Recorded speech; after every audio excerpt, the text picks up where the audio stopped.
Hi there, Jennifer here. Today I'll be showing you how to join your motifs with slip stitches in the back loops only. This is a great method to use when you're joining motifs that are different colors, like what we have here.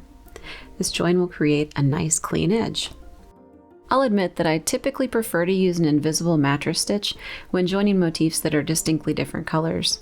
I feel like mattress stitch gives a particularly crisp edge where the colors meet. It's always been my first choice, but I think you'll see today that the back loop slip stitch join is a great alternative, especially in those instances when using mattress stitch might produce way more ends than you care to weave in. It's also a beginner-friendly technique. For this tutorial, I'll be using motifs from my Checkered Rose Blanket and pillow patterns. These designs combine timeless charm with a modern twist, featuring square rose motifs arranged in a striking checkerboard pattern for a look that's both romantic and bold. In this motif design, the petals are worked in the front loops only for that lovely layered look, while alternating rounds are worked in the back loop, which creates a sturdy and warm fabric. I'll leave a link to each of these patterns in the description. Let's start by going over all the materials you'll need for joining your motifs. I have here in front of me some checkered rose motifs that I'll be joining. For my little sample that I'll be using, I'm just going to be joining these 4 motifs in this arrangement, but you'll want to look to the assembly diagram in your pattern for the correct number of motifs in each row, as well as for the order in which the colors should be arranged. I also have the same yarn that I used for my project. This is Lion Brand Basic Stitch in the color Blush Heather. You can use whichever color you'd like.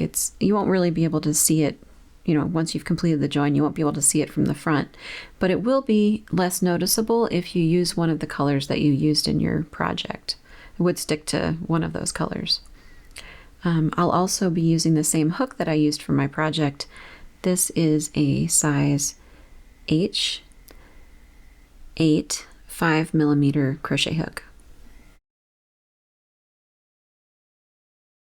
Most of the time when you're joining motifs, like with a whip stitch, you'll join the individual motifs into a long strip. So let's say you had these 4 motifs. You would join them here and here and here, and just keep adding motifs on until you had a long strip. And then you would take each of your strips and join them together along the long edge to assemble the rest of your blanket. The nice thing about the technique that I'm going to show you today is that instead of joining individual motifs, you can join a whole row of motifs together without having to cut your yarn. That's why I prefer this method when I have tons of motifs to sew together. There's just a lot less ends to weave in, and who doesn't like that? So today we're going to be joining these 2 sides together. We're going to start here and work across and join these 2 motifs together, and then continue going and join these 2 motifs together, and then fasten off at the end, and then I'll show you, we'll come back and we'll join our columns by working here to join all of these motifs together along these edges. Now remember, we're going to be joining these motifs through the back loops only, so I thought I'd take a minute to quickly show you how to find the back loops. We'll do a little refresher. So here's your motif, here's the right side, and that's the back side, the wrong side. And if you hold it up, you're just looking straight down onto your stitches, you'll see that there's all these V's. Those are your stitches, the tops of your stitches. Well, the front loop is the one that's closest to you, right here, and the back loop is the one farthest from you. So we're going to be working into that back loop to slip stitch join all of our motifs together. So before we start joining everything, you do want to make sure that all of your motifs are arranged in the order in which you want to join them. So make sure your first 2 rows at least of motifs are all in the right order. And then you'll take the top row of motifs and flip it over so that it's on top of your bottom row of motifs with the right sides facing together. Now I should probably take a moment to point out that I mentioned a moment ago about how the back loop is the loop that's farthest from you. Remember? So when you flip it over on top, You just need to keep in mind that the orientation has kind of changed a little bit. That now, so that was the back loop. When you flip it, it's still the back loop. It's just now closest to you. It's right there. So when we're joining these together, you're going to be inserting your hook like so through that back loop, and then through the back loop on your other motif that's farthest from you. It's going to be what we would normally think of as the back loop. It's in the same position. So just right through there. And there's your 2 back loops. Okay, so let's go ahead and get started. To begin joining, go ahead and grab your yarn and make a slip knot and place it on your hook. Grab the 2 motifs that you're going to join first, and we're going to start, so we're going to be joining along this top edge here, and we'll start with the chain 2 space that's in the corner. So you'll want to find the second chain in this chain 2 space here, which is actually like closest to the stitches that we're going to be joining. So right there, insert your hook into the back loop of that chain like so, and then find the chain 2 space on your back motif. It's right here, and that's the chain we're going to work into. It's the one closest to our stitches. We're going to insert our hook into the back loop only of that chain, and then yarn over and draw through those 2 chains. You may need to hold your tail as you draw through the loop on your hook as well, like so. Next, we'll pair up our next 2 stitches along this top edge. So we're going to work into here and here, those 2 stitches there. Go ahead and insert your hook into the back loop of the stitch of the next stitch and the back loop of the next stitch over there. Yarn over and draw through both of those loops, as well as the loop on your hook. We'll do this one more time. So insert your hook into the back loop on the motif closest to you, and then into the back loop on the next stitch in the motif farthest from you. Yarn over and draw through both of those loops, and then draw through the loop on your hook to complete that slip stitch. And that's what that looks like. So you want for these to be fairly, you just don't want them to be too tight. As you're working across, just make sure to keep it kind of loose, not too tight. If you make it too tight, your work will end up puckering, and your blanket or your pillow, the fabric won't lay flat. So you just want to keep it nice and loose. Not, just don't get too tight. Try to keep yourself loose as you're going across. So I'll do a few more just to show you how once you get started, it's pretty easy going through these back loops. Just keep going all the way across, pairing up your stitches. You do want to make sure that you're not skipping any stitches as you go across. You want to make sure you hit each stitch as you go. And I will meet you when you get to the chain 2 space at the corner. I've reached the corner. I've worked across all the stitches, and now I just have this chain 2 space to work into. And for this, we're going to be working into the chains that are closest, just the next chain, and the next chain only, the one that's closest to the stitches we were just working. So that's right here. We're going to insert our hook into the back loop of that chain, and then find the corresponding chain on your back motif, which is right here. We're going to work in the back loop of that chain. Insert your hook into that back loop, yarn over and draw through both loops, and then through the loop on your hook as well. And with that, we can go ahead and leave this last chain in the chain space just leave that alone. We can ignore that for now. And otherwise, our slip stitch join is complete for these two motifs. So I'll show you what that looks like.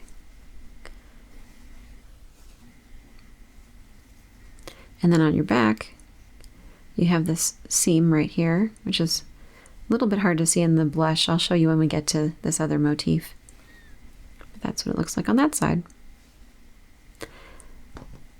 So now we can just continue working across our pairs of motifs that we've joined, or that we've stacked together. Okay, so go ahead and grab your next set of motifs, and we're going to work in the back loop of the next chain on our front motif here. So I insert my hook there, and insert your hook in the back loop of the chain on your back motif, so the one that's closest to these stitches. Insert your hook there, if I can. There we go. Whoops, nope. Come on now. There we are. And make sure your yarn is at the back, of course. Yarn over and pull through both of those chains, and then kind of, you're going to need to like pull your stitches. You don't need to pull too tight, but you just want to make sure your motifs are close together when you go ahead and pull it through the loop on your hook. So now they're side by side, not going anywhere. I'm going to set these down a little bit and maybe zoom in so you can see as I do this next stitch.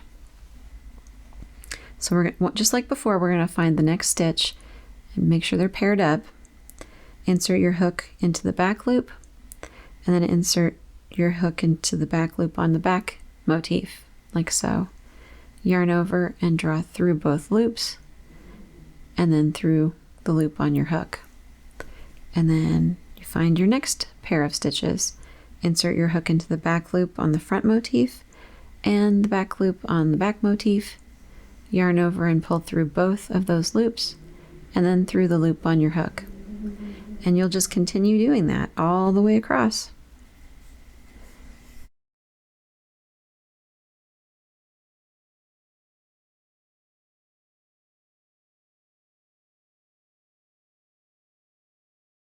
You can keep adding sets of motifs until you run out of motifs in your row of motifs, and then you just fasten off.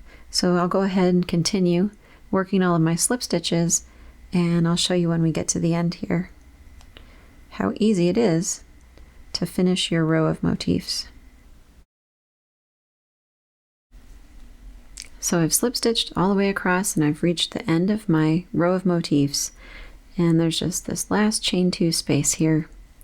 We're going to work into the last chain, the back loop only. Insert your hook into the back loop of the motif closest to you, and then into the back loop of the motif farthest from you. Yarn over and pull through both loops, and then pull through the loop on your hook to complete the slip stitch. You can pull your loop out a little bit and just cut your yarn and pull the tail through the loop, cinch it off, and you're all set. I can show you now. This is the slip stitch seam that's created along one side of your combined motifs there, and then that's the back of it. So then we'll open them up and I'll show you what they look like. So there you have it. You can see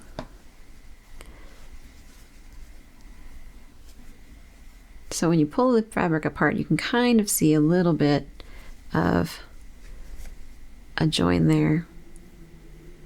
But because we've used, we used blush heather, the same color as this motif over here, you can't really see much of anything. I think if you used a different color, you might see those little vertical bars there would be a different color. But when it's just laying flat, you don't see anything at all. It's nicely closed up and nice and clean. yeah, so that takes care of our first two rows of motifs. We've got them all joined on this side, going this way. And now we're going to join this way. To do that, you're going to take your motifs and flip them this way. And then just like before, so we're going to be joining along this edge here. And just like before, you're going to grab your yarn and make a slip knot and place it on your hook.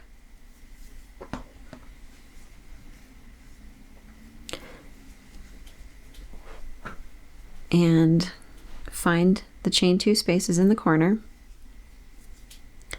We're going to be working into this the chain that's closest to our stitches up here along this top edge. Insert your hook in the back loop only. Once again, you want to make sure that your working yarn here is towards the back. Insert your hook into the back loop of that next chain, the chain that's closest to the stitches over here on your back motif, the motif farthest from you. And then yarn over and pull through both of those loops and through the loop on your hook. Again, you may need to hold your tail end to get your hook through, but there it is. And that is all safe and secure and ready to start. So we'll insert, once again, we're pairing up the stitches just like we did before. Go ahead and insert your hook into the back loop only on the motif closest to you, and the back loop only of the motif farthest from you. Yarn over and pull through both of those loops and through the loop on your hook.